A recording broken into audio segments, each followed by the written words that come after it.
Hello, everybody, and welcome to the How We Heal series. This has been a series put on by the Inner Arts Collective, members of the Inner Arts Collective, a co-working space in Toronto. And the main goal of this has been to highlight, discuss conversations, topics that have been coming out with our work and our clients, with people all over as a result of COVID. But the intention too is to have these discussions in a way that will help people beyond COVID-19. So we've been talking about things such as fear, anxiety, depression, and then we kind of we're moving through a bit of a denouement. Last conversation we discussed reclaiming the sacred. And it really naturally kind of gave way into this conversation today, which is all about ancestral healing. So joining us today, we have Michele Meehan, Deborah Brodey, and Andrea Tirone. These three folks have very different, and some aspects are similar, approaches to ancestral healing and experiences with ancestral healing in their work. So we're going to start with an introduction from each of our panelists, and then we'll move into some curated questions and some questions that we've received from the audience. If you have a question, I invite you to put it in the chat box. This is where we'll be receiving all of the questions. And yeah, we're going to do our best to get through all of the questions. So far, we've been able to get through all the questions that our audience members have posed. And if we don't, we will follow up with you afterwards and make sure that you receive the resources and the support that you need in relation to your question.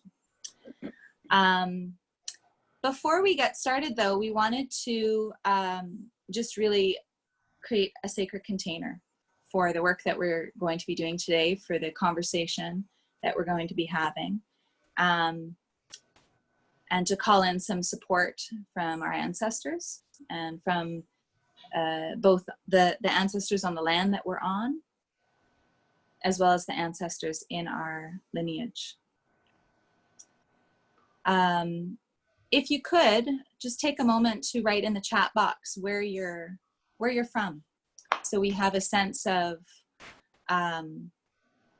who's here today and the land that we're all speaking from.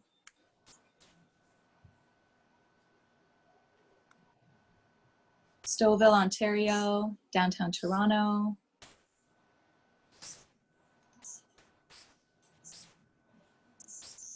Toronto, Deborah.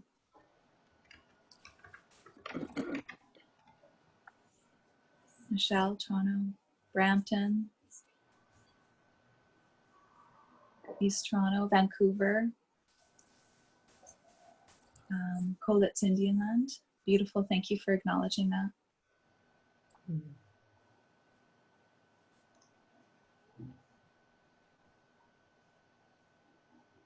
Great. And Will, you're from the States, I believe, right?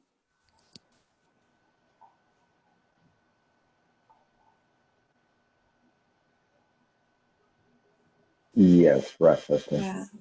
Oh yeah, Rochester, New York. Beautiful.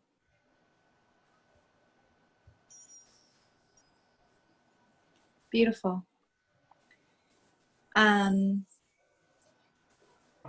For a land acknowledgement here in Toronto, I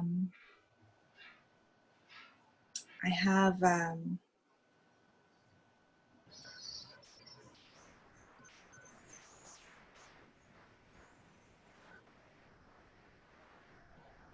acknowledgement. We acknowledge that we're on the traditional territory of many nations, including the Mississaugas of the Credit, the Anishinaabe, the Chippewa, the Haudenosaunee, and the Wendat peoples, and it's now home to many diverse nations, Inuit and Métis people.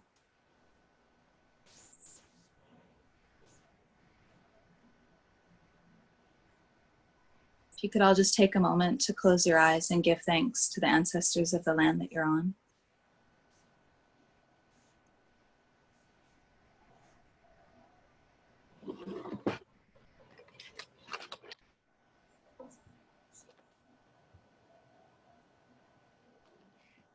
Beautiful. I feel that. I feel that gratitude. Mm. And we all come with the blood in our veins. We come with our ancestral lineage as well. So today we're going to be inviting the ancestors, acknowledging the ancestors in our bloodline, and especially the ones that are here to help us and support us and guide us. Deborah, Andrea, Michele, for setting this container today, would you be able to make a statement to the effect in relation to your work? I know in our preparatory discussions we were talking about the ancestors that are here to support us as opposed to the ones that are, more wounded and hurting. And can you make a statement just to guide people into this conversation so that they're in a healthy space? I can go. I think for me, it's that the way out and forward is in. Mm. I can jump. Oh, Mm-hmm. I can jump in. I work from both a psychotherapeutic perspective and a shamanic perspective.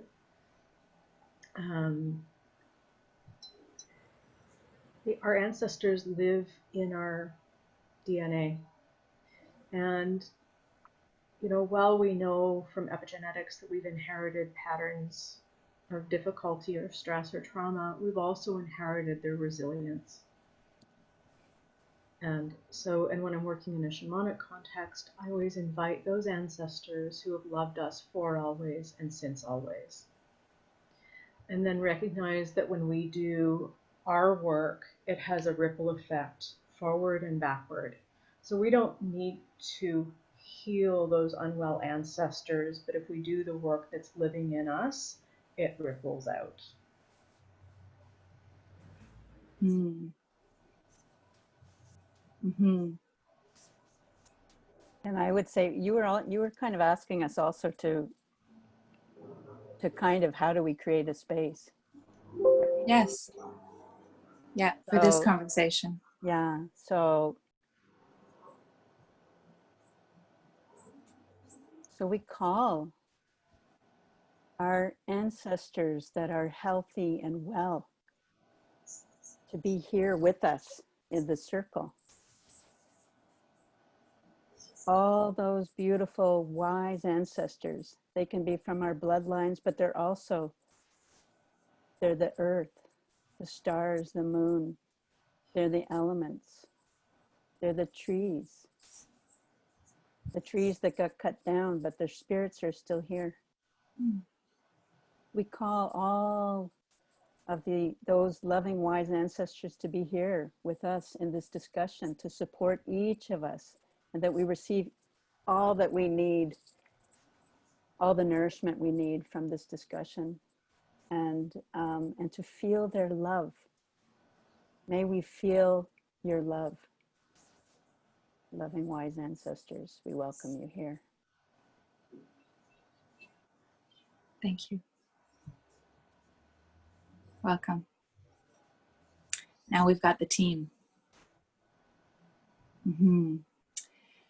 So to get started, Michele, would you mind introducing yourself and the work that you do, and how ancestral healing has come into play? Yeah. So like I said, I work both as a psychotherapist and as a shamanic practitioner. So I work with people at the more immediate, looking at what family patterns show up and how they continue to play out. Sometimes in that work, the notion of soul contracts will show up. So sometimes we have made soul contracts with, usually I find the closer ancestors, like grandparents or great grandparents. And I don't mean we've made these consciously, but we we have agreed to carry something forward that may be a misguided agreement that needs to be renegotiated so our energy is more clear. From a shamanic perspective, I find sometimes what's coming up is that there's lots of lineages where it's like where that collective trauma shows up, or intergenerational patterns will show up, and doing the work for this person that has come for healing will, it's like pull the thread and start to reset everything for the lineage or the collective. I've had some experiences where like a group has been oppressed and there's been like an experience of collective soul loss. And so the person who's coming now to start that work starts to heal that for the collective. But you know, it's not that they are taking on the responsibility for healing a collective. It's that their personal piece, the piece that they're carrying, carries out into the group.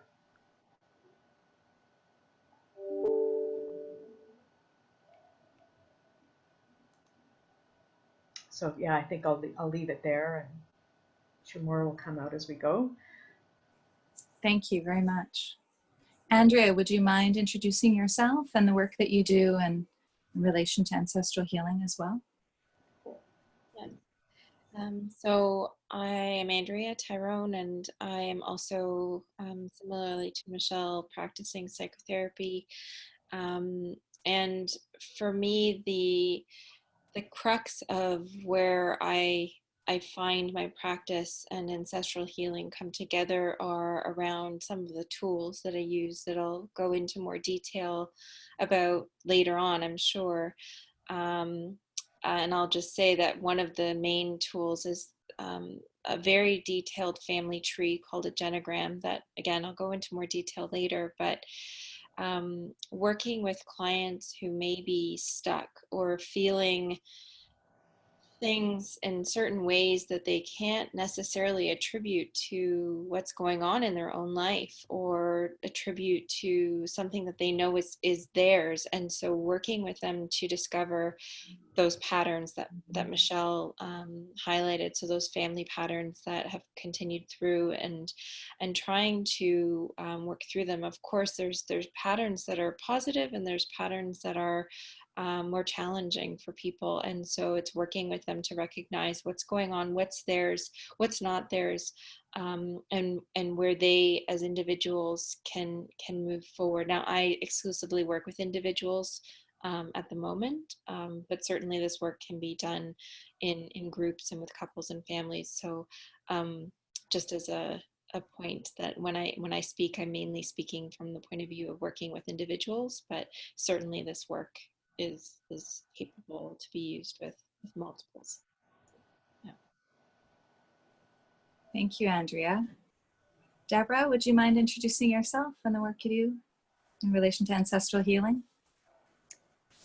Hi, everyone. My name is Deborah Brodey. I am a yoga teacher for many years. I've been a sound healer for a number of years. And I would say it was through the sound healing work that kind of got me connected to ancestors through unlocking my voice and allowing sound to move through, and it's sort of like it took me down the rabbit hole.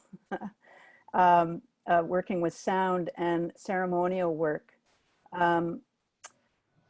You know, my connection with ancestors is through, early experiences of, losing, my grandmother when I was 10, and having an actual experience of my grandmother, coming to me as an ancestor to support me. And I've had that through my life. And so that kind of began this journey of like, what's going on, what are the ancestors about? And I was led to study with one of my mentors, Mandaza Kandemwa from Zimbabwe, and also spent some time with Malidoma Somé, who does a lot of work about ancestors. And Malidoma was the first one that told me to make an ancestor altar many years ago, and to speak to them, speak to my ancestors, not like tea and sympathy, but like, you know, talk to them and give them shit, tell them like, what the fuck, you know, what, you know, you know, many of us have so many different ancestral lines. I've got many bloodlines in me. I'm a mix of many things, and I think many of us are. And I've got like, you know, like a lot of, you know, been oppressed and oppressor energies, settler energy. I'm half Jewish. I've got, you know, I've got all this mix inside of me. And so my journey has been this learning through my way of working with ancestors is through ceremony and through rituals with the elements, and really meditating and visual journaling, journeying with the ancestors, and receiving information from them for healing. For myself, I do it more for myself. But what's happened is when I do a piece of work called Find Your Voice, and helping people to find their voices, and what often happens is that and what we do is we kind of will track some patterns, like of what's coming up with the voice and not being able to express, a lot of ancestral patterning that comes up. And so we end up using a lot of sound and ceremonial work to work with the pattern. And so I've been noticing it a lot. Like it just started coming in as I deepen my connection with my ancestors and working. I have an ancestral shrine I work with every morning. And I'm working with the healthy ancestors, and they help me to work with what's unwell within me and within my ancestral lines. And so that's kind of the work I'm developing into this work. It's just been coming to me. And so that's what I'll say for now. I really come at it from a ceremonial approach, and that I've learned from my mentors, and also from doing ceremony on the land, because the land is my ancestor, and learning how to do ceremonial arts have been a huge teaching for me to be able to live in reciprocity, you know, learn the teachings of reciprocity. And that's something I'm writing about right now in a book. And the relationship to ancestors is key to living in right relationship and reciprocity with ourselves, with each other, and with the land. So that's what I'll say for this moment. Thank you. It was a mouthful. Thank you, Deborah. So one of the questions that we have to get started here is really about how ancestral healing comes up in your work. Like, how does one know, how do they stumble across or come to realize that ancestral healing is called for, that they need it? How have you guys noticed that in your work, in your practice? I could just say quickly that people, you know, some people have been coming out and saying, like things are happening in their dreams, that they're dreaming, that they're having like a reoccurring dream, you know, and there's an you know, a grandmother or somebody coming in to give them a message. And so, and sometimes they've come and they want to work on how can I connect with that ancestor. And so we'll do work with the sound and the voice and create a ceremonial space for that dialoguing to begin. Neat. Michele, Andrea? Sure. Andrea? I can Okay. jump. Or Yeah. yeah. So usually people don't come to me knowing necessarily that they're wanting to do ancestral healing, but it's emergent. It's, you know, either from a psychotherapeutic context. You know, I often ask people about their family history, and both, I mean, they're personal, of course, but then what do they know about what happened you know, in their parents' lives, in their grandparents' lives, so that we understand some of the context through which people came forward. And, you know, like Deborah said, we all have come from families that have experienced, you know, somewhere in the lineage, some oppression, and some that have been the oppressor. So, you know, we want to start to develop, I mean, from a therapeutic point of view, we want to express the feelings that we have about that at a personal level.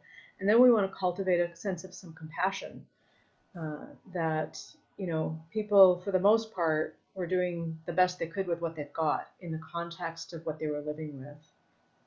So that's part of the healing. I've also had so I do breath work. It's one of my major modalities, and it's an organic process. So the breath will stir the pot and bring whatever is in need of a healing and attention into awareness. And so I've both personally had this experience, and I've had it with clients where there's an awareness of an ancestral pattern that comes up into awareness, again, for, you know, looking at whether we want to clear something or renegotiate something, release it, transform it, integrate it. And then from a shamanic perspective, so I would do individual healing journeys. And what I'm doing is journeying to the helping spirits to ask what the person needs.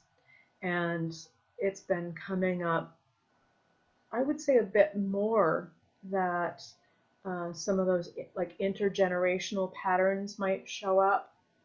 So what the helping spirits are telling me is that what this person in front of me is carrying is part of a longer pattern and history.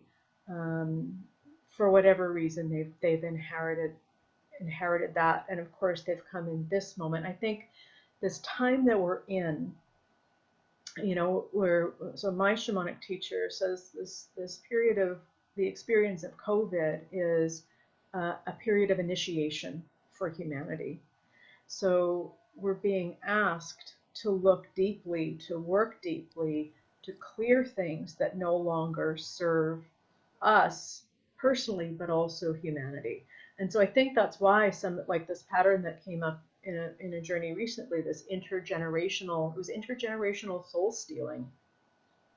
So it's time to say it stops now. You know, we need to start learning how to work with the energies so that any of those unconscious things that we've inherited stop, and that we move forward with clarity, with, you know, clear energy field and clear energetic boundaries. And the other piece is that I mentioned the collective, so like collective soul loss has come up a couple of times when a group has been oppressed. And again, it's time to start restoring the collective soul, so restoration of the cultural heritage. So all the indigenous peoples, you know, that were colonized and where their language, their practices were stripped away. You know, it's really time for, at a spiritual level and also at a practical level, that those things be reclaimed and taken in so that those peoples are empowered.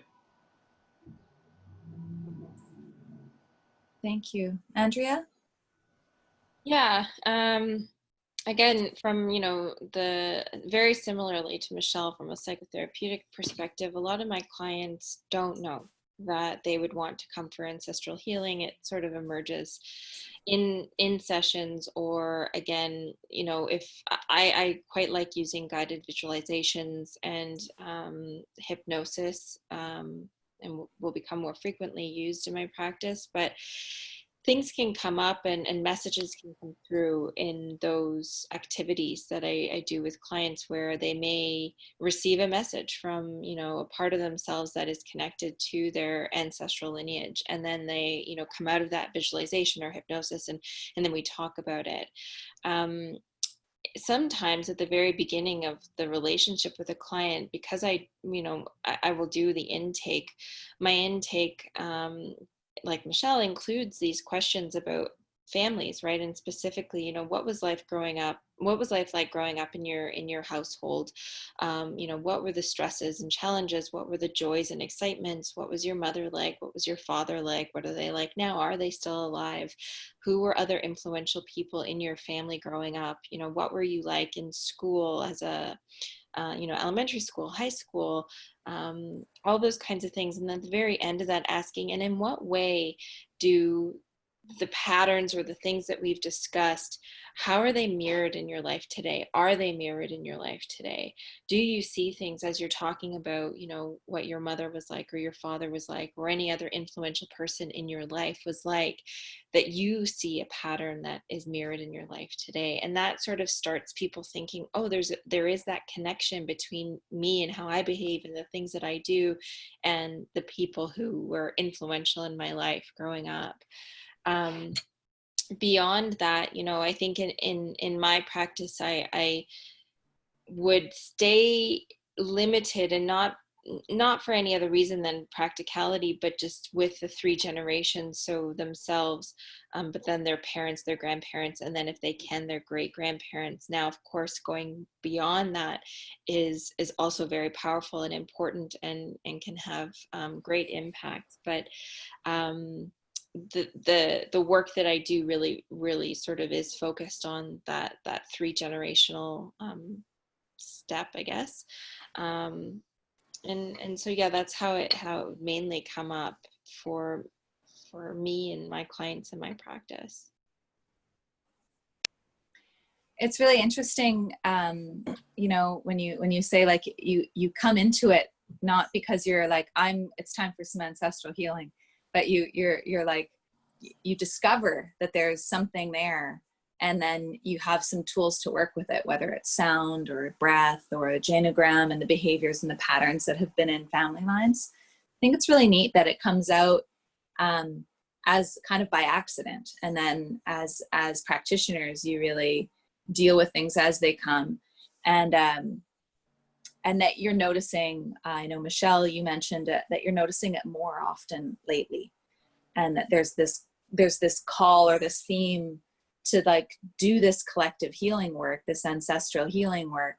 And it's interesting that a lot of people that I have spoken to, ancestral healing seems to be coming up over and over and over in conversations in many different contexts. And it's actually really beautiful. It's interesting to notice that. But I should move on to the next question. One person wrote in that they're adopted, so they don't know their ancestral lines, and they're wondering if ancestral healing, because they're really feeling some wounds with the choices that were made by their parents or maybe their parents. And can you guys comment on ancestral healing for those that are adopted or that don't know their birth families or their lineage?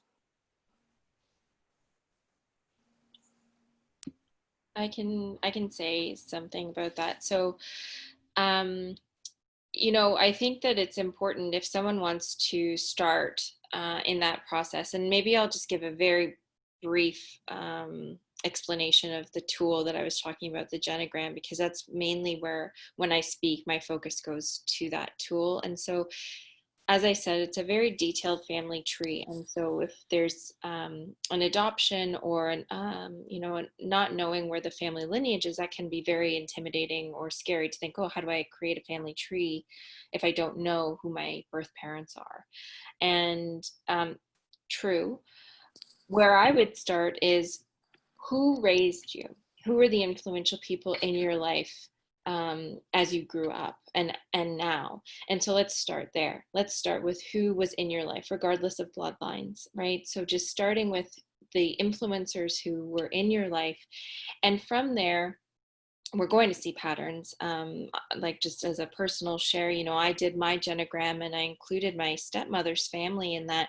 And there is a lot of pattern and stuff that has come down from that family to me, and there's no blood relation there at all. And so it's really interesting to start to see that now, moving into, if someone is very interested in moving into their own bloodlines, then one thing I would say is developing an intuition and being able to intuit some of those things that come up. But then I would also say I may not be the best person to work with someone who may want to connect on a more spiritual level. So I may refer them to someone like Michele or Deborah, who may be able to facilitate a deeper, more spiritual aspect of that discovery. So maybe that's a good segue to one of you to go from there, add on to what I've said. Michele, do you want to do it, or should I? Yeah, I can jump in You because I jump in. think I'll Yeah. probably be a good, Yeah, you'll be a bridge. good bridge. So, yeah, I mean, I really like what Andrea said about, like there's no mistakes. Um, so I work from a framework that says like the soul has made a choice about all the things that happen in life, even those things that are difficult and painful. So if somebody comes in and they are adopted, there's going to be some resonance with that adoptive family, and those patterns are going to show up. So that work is really important to understand. Then there is the reality that our biological ancestors actually are living in our DNA. And so, because of that, it's like our bodies know, our deep intelligence knows. So I would work in like with shamanic journeying to journey to those ancestors who have something to share. And again, those ancestors who love us for always and since always. And it's, sometimes with shamanic journeying, people wonder if they're imagining things or if, somehow they're making it up. I think with practice, you start to be able to discern, and I'm not sure that it matters at some level. If you can kind of work towards suspending expectation and judgment and just allow things to kind of emerge from those other realms of experience, because we've all got access to that. And so in that way, we can journey to not just, like our grandparents or parents that we maybe have never met, but we can journey back to as many generations as there are. I mean, we can journey, in fact, we can journey, as Deborah said, to the trees and the rocks that are our original ancestors. And there's been a journey that I did in a course where I was a student, was to journey to the ancestors before they forgot their connection to nature. So there's even that older wisdom, that like I know my grandparents, they were, I mean, for their time, modern people living in a suburban setting, they didn't remember their connection to the land, but there are older ancestors who do. So yeah, I'll stop there. Well, it leads me on to one of the other questions that we had coming through around somebody that felt a deep connection with the ancestors on the land that they lived on. And even though that their ancestors come from another country, and they're just wondering the role that the land has to play in our ancestral healing, and how they can, any practices that you would recommend, guys. Well, I can start with that one. Yeah, I feel like the land that we're on, we were called here for some reason to the lands that we're standing upon. And,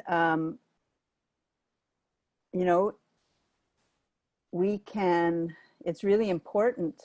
It's very important to honor the land that we're on, whether it's the land we were born on or the land that we're living on, because it's the land that's taking care of us. And that forging that relationship and feeling that that sense of connection, I have that sense of a very deep connection with the land here, but I've cultivated it over a long time with ceremonial practices and honoring and really acknowledging the peoples that lived here before that took care of the land and those ancestors that lived in good relationship with the land. And so, you know, it's really important, I feel, to honor those ancestors and the spirits of the land. And what I've been learning about is that wherever we live, those spirits of the land also work. Like we can connect with them, and we can ask them to connect with our well ancestors, and they can work together. So they can work together to support us, to allow us to feel, you know, safe, and to feel nurtured, and to feel connected, to feel our connection. But ceremonial ways. So it's not surprising. I think it's, you know, there's a reason we're living where we're living, and it's not surprising that you might have a deep connection to that land. I think there's lots of different reasons for that connection, but I think it's really, it really helps all of us to really give thanks to the land and acknowledge who lived there and who took care of it, and that the land is taking care of us. And that relationship is so important to writing our relationship with ourselves, whatever land we're living on. Yeah. Thank you. Thank you, Deborah. We have a few questions that have come in, and then I had a couple other curated questions. So I am just looking at our time, and I'm thinking, let's see, I'm just seeing how we can weave these together. So, you know, they're standalone questions. They're not questions that are very similar to each other. So one of the questions was around how do we differentiate ancestral patterns from childhood and the standard narrative programming?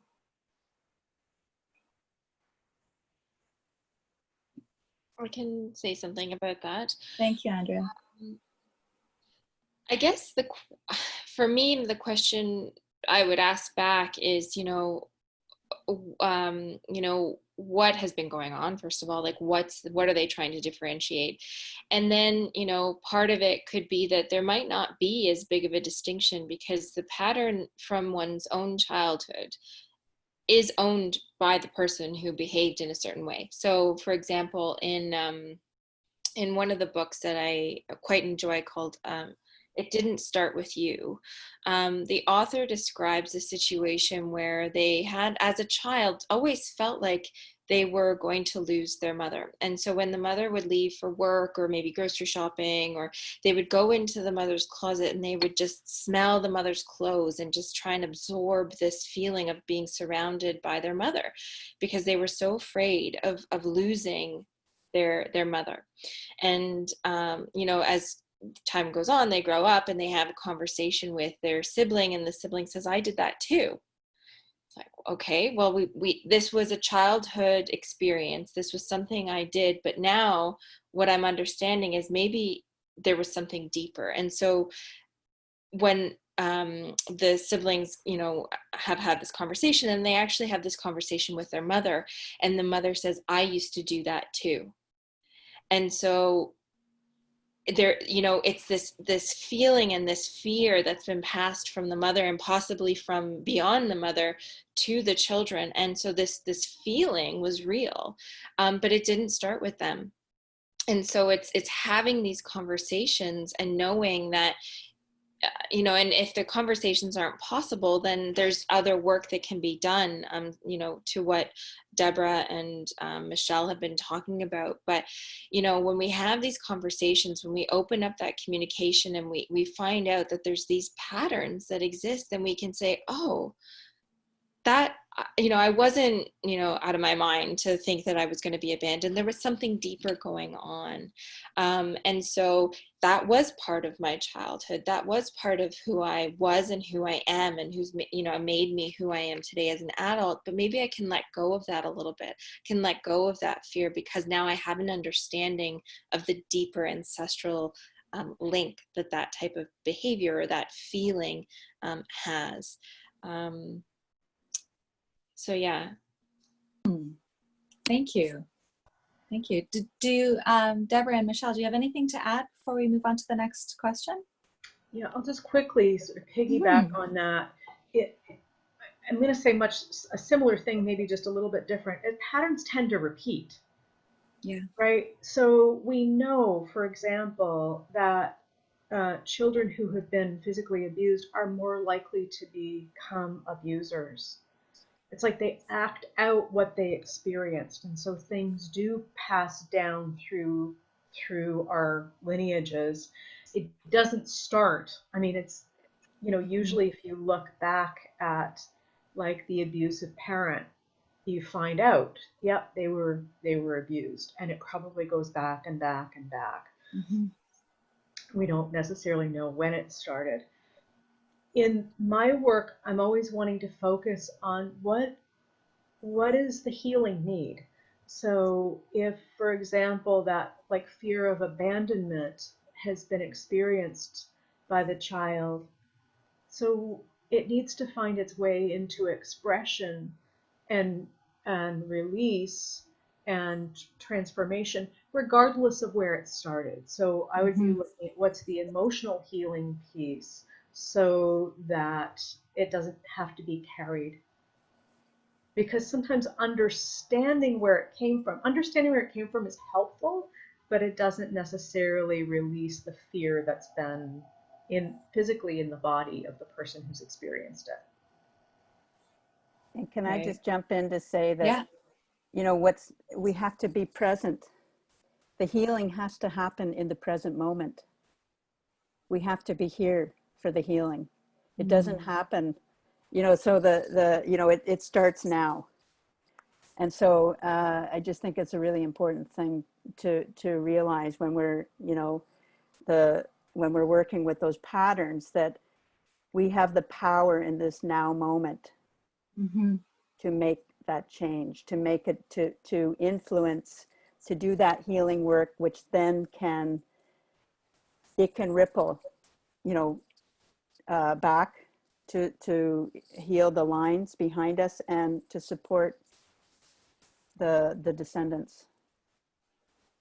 I just wanted to bring in that point, how important the present moment for healing. It only happens now. It doesn't happen thinking about it, wanting it, wishing it. We have to do the work in the present moment. And I just wanted to really bring that point out. Well, and it really raises, it's a perfect segue to the next question. So people are just asking how to do the ancestral healing. Like, what are some practices to actually do the clearing? So you're in that moment and you're like, this fear, this anger, this pattern, like, I need to clear this. Like, this isn't me. What practices would you guys recommend in that moment to help facilitate ancestral clearing? Well, I would like to just share a little bit. I have a practice where I actually have like a little ancestor shrine that I have, like, I've gone on journeys to find emissaries from four bloodlines. And part of my I've been is building a relationship with my healthy bloodlines, but also building the relationship with the ancestors that love us, the earth, the elements, the ancient ones that can support us. And often what will happen is that, I'll work very directly with that shrine, and with I have a mesa that I work with, and which is an altar ground, configured in a particular way. But and I will take, something comes up that's really alive, I will take it into a dance. I will move with it. I will dance it and let the like kind of be in my center, and invite the well ancestors to dance me, and so that I can dance. And through the dance, I go through a journey, and there's a kind of diagnosis that happens. I've had experiences where I'm like dancing a really old pattern around, like not being, the voice.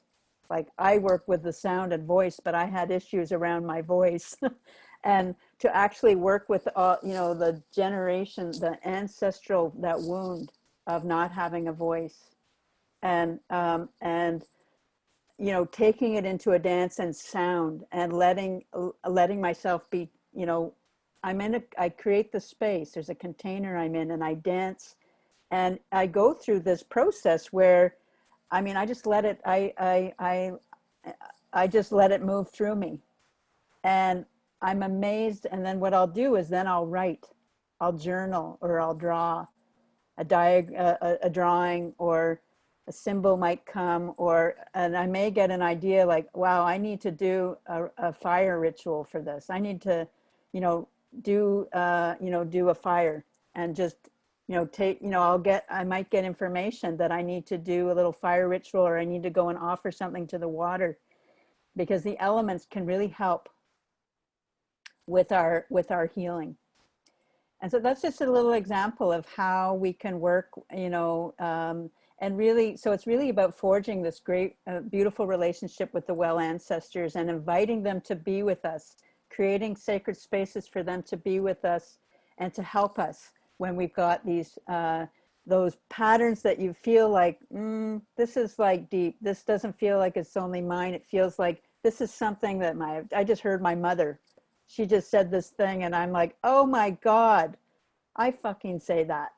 And then I realized this is not mine. This is ancestral. I got to dance this. And so that's a wonderful tool to use your body, because it's physical, and use your voice to express. Yeah. Anyway, I've got a passion about it. Thank you. Yeah, no, I feel that. Yeah. For sure. Michele, looks like you. Yeah, and I, similarly, right? I say fundamentally there are three things that release or transform energy, and it's sound, breath, or movement. So it could be having a dialogue with the ancestors through in like a creative visualization process, or going into an altered state through a journey or a meditation, and just speaking whatever comes, and speaking honestly. So it's not about spiritualizing the experience, but if there's anger that comes up, speak the anger. If there's confusion, speak the confusion. Or if there's not words, just make a sound for what your body feels. Could be a single who knows what it is. Just let it move through you, or dance it, or shake it out or off. Or if all else fails, exhale it out. Right? Or use a combination. The only other thing I'll add is sometimes there's like, in that process, there's an uncovering of what, like I've had a couple of experiences of uncovering a pattern of a role that I agreed to play, and I really needed to renegotiate it. I really needed to speak an agreement to do things differently in relation to an ancestral pattern that I had taken on. So it's kind of articulating that intention and saying that I'm going to move forward in a different way, which I would say is a work in progress. Like the undoing of that old contract didn't just change overnight, but there's a new intention set going forward. And I'll stop. Thank you. Andrea, what have you found it to be your experience with clearing work?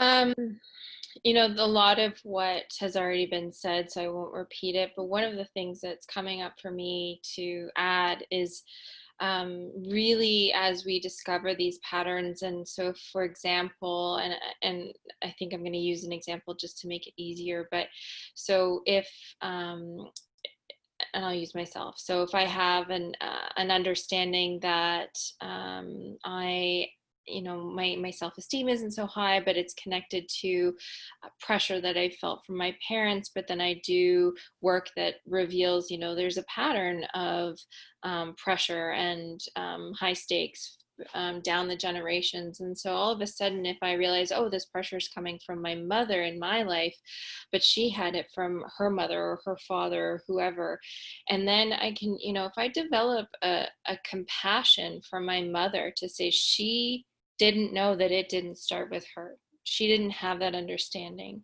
but I have that understanding now. And so I can have that compassion for my mother, and I can hold that space for her, and I can remember that it's not about me. It's not about my ability. It's not about what my worthiness, because as I do my own work, otherwise I'm developing that strength for myself. So I can release that tie, that part of our courting, to say, whether or not it stays with her or it releases it for her as well, that compassion can have that ripple effect. And it can, sometimes that's all it takes, is just acknowledging, as Michele talked about, someone who was abused can then become someone who abuses. If I'm in that position where I am the abused, and I recognize, like, wow, the person who was abusing me had suffered so strongly, and then the person who abused them also suffered, then I can recognize that, like, it didn't have anything to do with me. It was what they needed to release, and I was the target, and not because of who I am, just because I was there. And that's not always going to be such a simple way to release and heal from that, but it can be a starting point of, and it's hard to give compassion towards those who've offended us or who've betrayed us or who've harmed us. But it can be very healing to start to send that compassion and move forward for ourselves. Thank you so much. The forgiveness. Yeah. We have, I feel like forgiveness is a huge, it's a huge thing that needs to happen for all of us with the ancestors. And, just even thinking about our world right now, the world that we're in, and the structures that oppress, that oppress people, and that are, the world that we have, that we live in. It feels like there's a massive piece of work around forgiveness. That's what I feel. And Michele, Definitely. you look like you want to jump in. Well, it brought to mind, in fact, it came to my mind last night when I was thinking about this. I think it's Carolyn Mace that says, if our soul comes in to learn forgiveness, we have to experience something that we need to forgive. Like forgiveness we don't learn forgiveness if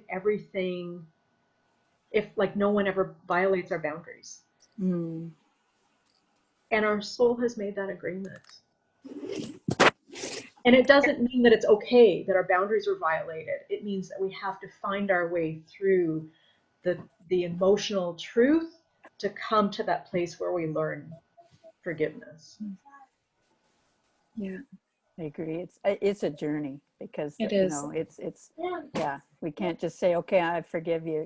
When there's there's lots of things that have to be uncovered, peeled away, but it's a journey to go on, for sure.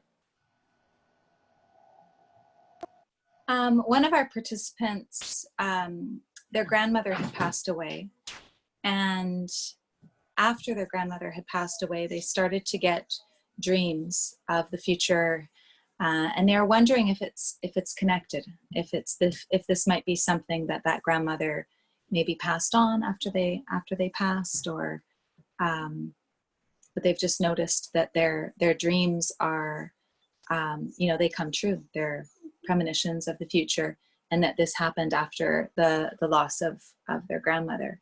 Have you guys noticed that in your work? Like, do you think that's correlated, related?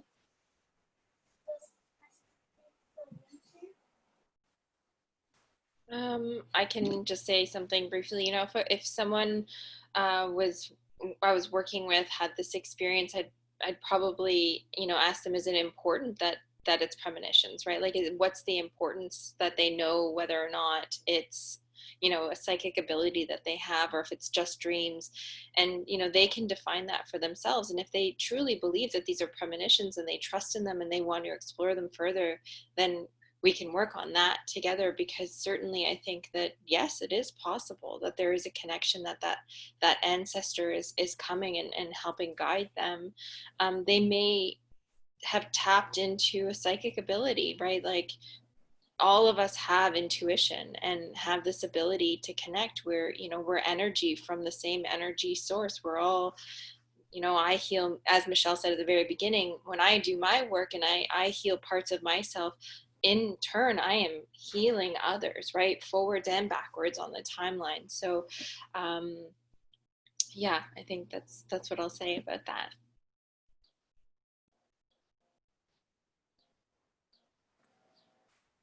Thank you.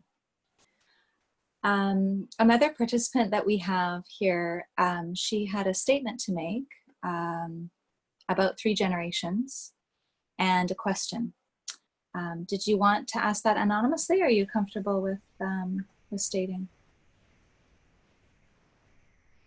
I'm okay, I can ask. Okay. So I just wanted to make a comment when that discussion happened. It just about learning that 3 generations maternally, that I was present in my grandmother's womb when she was pregnant with my mother, because we're born with all the eggs that we will have. And similar to that question, my grandmother passed last year, and she had a very treacherous, painful life. When I attended her funeral, I felt something lift off of me. Things have been a little bit easier since then. But the butterflies have come to me in a very strong way, repetitive. Also on the paternal side and male energy side, the day my father died, or important lovers in my life, or my child being born on the 23rd, that repetitiveness, I'm wondering just how to absorb that, what it may mean other than the obvious transformation, butterflies, things like that. And how to read it if they stop. If those, like, how do I take synchronicity from these moments, and what does it mean if they stop appearing? Have they stopped appearing? They have not. They are extremely strong.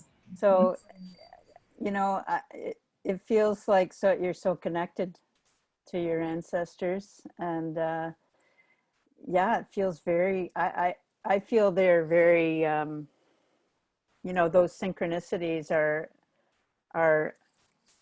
I think, start happening with, I mean, it was like when I described them, I saw my grandmother after she died.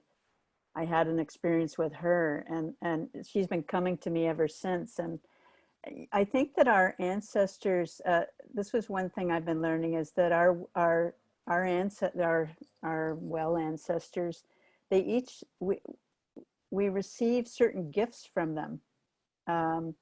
And so, you know, sometimes, you know, like the person's question before about, you know, maybe a gift is passed down, you know, or passed on, the gift of prophecy or whatever that gift is of, you know, but I feel that I think for you, just like enjoying the synchronicity, the more that you notice the synchronicity, Jem, the more you like, and you just kind of connect with your ancestors and just feel that connection. And you know, I wouldn't worry about it stopping. I think just about cultivating your relationship with them is my feeling. I don't know if that resonates or not. For sure. Thank you.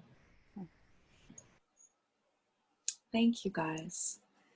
I'm just noticing that it's already noon. I'm wondering about forgiveness being a topic that maybe we should explore as a panel discussion. Yeah, I'm seeing some nods. Carol, would you agree? Yeah. Julie? Yeah, forgiveness, it's come up a lot, you know, and you know, symbolically, I'm a huge like symbolism is everywhere kind of person. But COVID, the lungs, it is like grief. It's like this is collective grief, and that's my take on it. getting teary just like thinking about it. Yeah, I think forgiveness needs to happen. Like this conversation, it might be like a really massive, it might have to be a whole day. I don't think you can it might be like a conference, like a symposium on forgiveness. I think we could do that, and we could probably gather together some pretty amazing people to have a day on that, in an afternoon or something. So let's work on that. So I'd like to wrap this up for today. Give gratitude to all of the participants for their questions and for their presence today. There was a couple folks that had registered that couldn't make it. We're really sorry that they couldn't, but they're really grateful that we're recording and able to send them a recording afterwards. So without further ado, I think we should close the container that we opened today. And I'd like to pass this over to our panelists to do.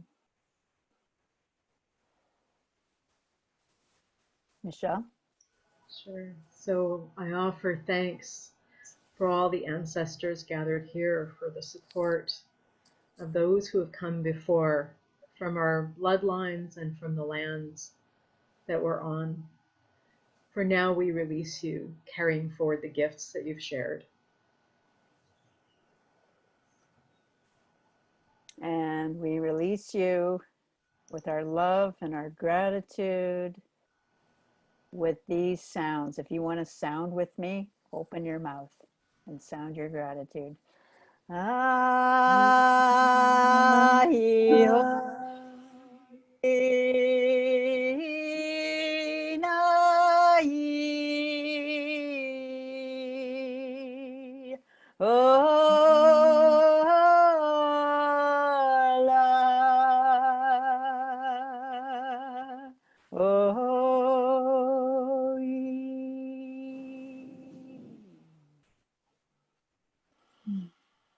This container is lovingly released.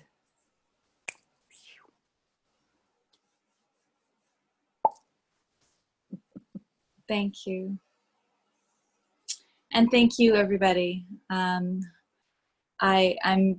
love these conversations. They're like a highlight of my, they're such a highlight. I absolutely adore them. And I'm really grateful for our panelists taking the time and sharing your expertise and your wisdom. Grateful for your teachers as well. And all that led you to be here now so that you can do this. I honor all that was before you and all that's coming. And thank you, Melanie, for being such an amazing, what do you call the panel? Facilitator. Like, just, you're so, just, I love the way that you hold the space and the questions you ask and your curiosity. It really helps the beautiful flow of this discussion. So I really appreciate you. Yeah. Thank you. Yeah. Thank you. Have a wonderful day, everybody, and good luck with your work. If you do need any support with ancestral healing, know that Michele and Deborah and Andrea are here for you, and your ancestors are there for you as well, and the land underneath your feet and all around us. So you are fully supported in the process, and just keep listening. Thank you. Thank you. Thank you, everybody, for being here. Everybody.